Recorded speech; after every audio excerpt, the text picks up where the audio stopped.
Glowing skin पाने के लिए आई एम श्योर कि आपने कभी ना कभी मार्केट बेस्ड प्रोडक्ट जरूर लिए होंगे। वो होते तो बहुत एक्सपेंसिव हैं, लेकिन वो काम नहीं कर पाते जो आपके डीआईवाईज यानी होममेड काम करते हैं। आपने बहुत सारे ऐसे डीआईवाईज रेमेडीज भी देखी होंगी जो कि वक्ती तौर पे इफेक्ट तो करती है, लेकिन लॉन्ग टर्म इफेक्ट नहीं करती। तो आज मैं आपके लिए एक ऐसी ग्लोइंग क्रीम और एक ऐसा ग्लोइंग मास्क लेके आई हूँ जो आपके चेहरे को देगा एक ग्लोइंग इफेक्ट। ग्लोइंग इफेक्ट के साथ साथ ये आपके चेहरे को कर देगा बिल्कुल क्लियर। कोई पिगमेंटेशन नहीं रहेगी, कोई एक्नी नहीं रहेगी। आपकी स्किन हो जाएगी टाइटर और ब्राइटर और लाइट लुकिंग। और सबसे इंपॉर्टेंट बात यह है कि इसमें उन मार्केट बेस्ड क्रीमों जितना खर्चा भी नहीं है। जो भी इंग्रेडिएंट्स है वो आपके किचन में ही मौजूद है। तो मेरी मानकर do give it a try. एक दफा इसे ट्राई कर लें, और जब आप इसे ट्राई करेंगे तो आप इसका निखार ही देखेंगे। और जब आपने इसे एक दफा ट्राई कर लिया तो आपको इसको दूसरी दफा ट्राई करने से कोई भी नहीं रोक सकेगा। आपको इसको करना ये है कि सिर्फ जो भी मास्क और क्रीम मैं आपको बता रही हूँ इनमें से कोई भी एक चीज यूज कर लें और इसे 7 दिन तक लगातार यूज करते रहें। आप सोचेंगे मैं दोनों में से एक इस्तेमाल करने को क्यों कह रही हूँ। वजह यह है कि इन दोनों में जो भी इंग्रेडिएंट्स हमने यूज किए हैं वो बिल्कुल सिमिलर है। दोनों चीजों में इंग्रेडिएंट्स एक ही हैं, बस उसका प्रपोर्शन और रेशियो ऊपर नीचे है। मैं आपको इस वीडियो के साथ साथ बताऊंगी कि किस तरीके से हमें मास्क बनाना है और किस तरीके से हमें क्रीम बनानी है। दोनों का लगाने का क्या तरीका है और क्या ये बेनिफिट्स देगा। तो आप दोनों चीजों को अच्छे से देखें, समझें, एनालाइज करें और अपने पे एग्जीक्यूट करें। और इसके जो भी रिजल्ट्स आएंगे आप प्लीज मुझे नीचे कमेंट्स में आके जरूर बताइएगा। इससे जो बाकी लोग इसे देख रहे हैं उनको भी एक अच्छा कॉन्फिडेंस मिलेगा और एक ट्रस्ट बिल्डअप होगा। तो आई एम श्योर मेरी यूट्यूब फैमिली इतना तो मेरे लिए कर ही लेगी। इसके अलावा अगर आप चैनल पे न्यू हैं तो इसे सब्सक्राइब कर लें और इस वीडियो को लाइक कर लें। तो without wasting any time let's dive into the recipe. सबसे पहला इंग्रेडिएंट जो आपको यहाँ चाहिए होगा वो है सैफरॉन यानी केसर। केसर का आप पुराने जमाने से सुनते आ रहे होंगे। इवन जो पुराने जमाने में ब्राइड्स जो दुल्हनें हुआ करती थी उनको भी ये केसर के पानी से या दूध से नहलाया जाता था। केसर में इतनी अच्छी प्रॉपर्टीज हैं कि वो आपकी स्किन को देती है एक रेडिएंट लुक, और ये आपकी स्किन में देती है एक एंटी एजिंग इफेक्ट। ये आपकी स्किन को टाइट करती है और ये आपकी स्किन में से सारे पिगमेंट्स को हटा देती है। ये एक ऐसा जादुई अमेजिंग इंग्रेडिएंट है जो कि इवन आपके अंडर आई में से भी सारी पिगमेंटेशन को हटा देते हैं। आपने ऐसे बहुत सारे लोग देखे होंगे जिनको ये बैगी आईज हो जाती है और डार्क सर्कल्स हो जाते हैं। अगर वो सिर्फ नॉर्मल केसर का पानी या दूध में थोड़ा सा केसर मिलाकर भी कॉटन की मदद से यहाँ अप्लाई करें तो उनको भी इसके 15 से 20 दिन में अमेजिंग इफेक्ट दिखना शुरू हो जाएंगे। हम यहाँ जो केसर यूज कर रहे हैं हमें थोड़े से 4 से 5 स्ट्रैंड लेकर इस तरीके से इसे कटोरी में डाल देना है और इसके अलावा इसको हल्का सा पानी डाल देना है। ये पानी में अपना सारा जो प्रॉपर्टीज है ये रिलीज कर देगा। नेक्स्ट इंग्रेडिएंट जो हमें यहाँ चाहिए वो है राइस यानी चावल। चावल को हमें अच्छे से ग्राइंड कर लेना है और ये इस तरीके से पाउडर फॉर्म में आ जाएगा। अगर आपके पास राइस फ्लावर अवेलेबल है तो आप डायरेक्ट वो भी यूज कर सकते हैं।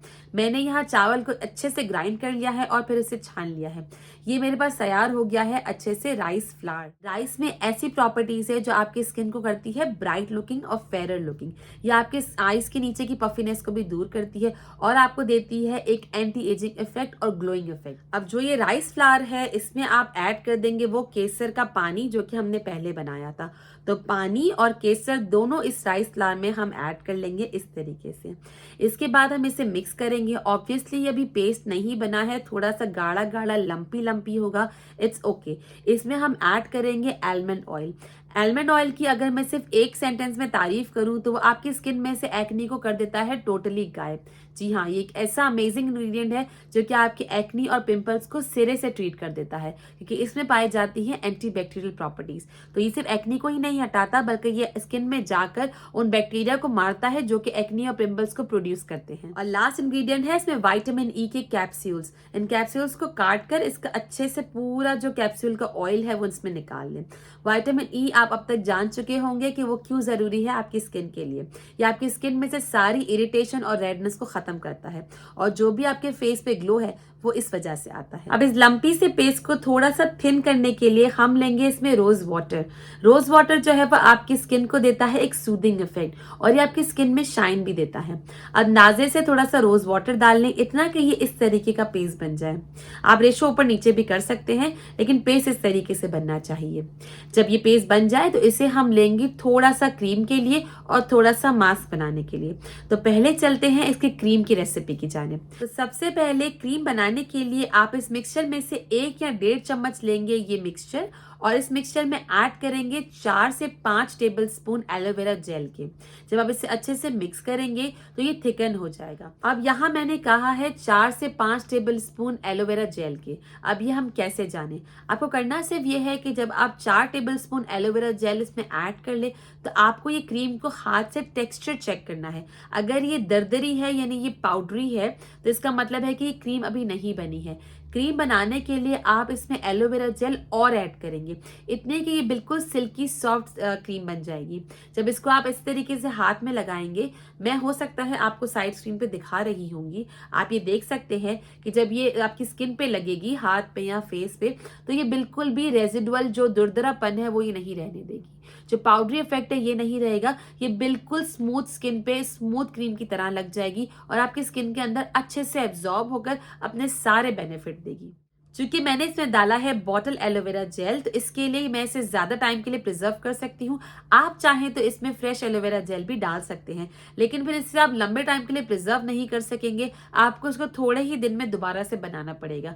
तो it's totally up to you कि आप कौन सा इंग्रेडिएंट प्रेफर करते हैं और आपकी प्रेफरेंस क्या है। जब आप ये क्रीम अपने फेस पे अप्लाई करेंगे तो आपको सिर्फ 7 दिन में, सिर्फ और सिर्फ 7 दिन में एक अच्छा सा ग्लो मिलेगा।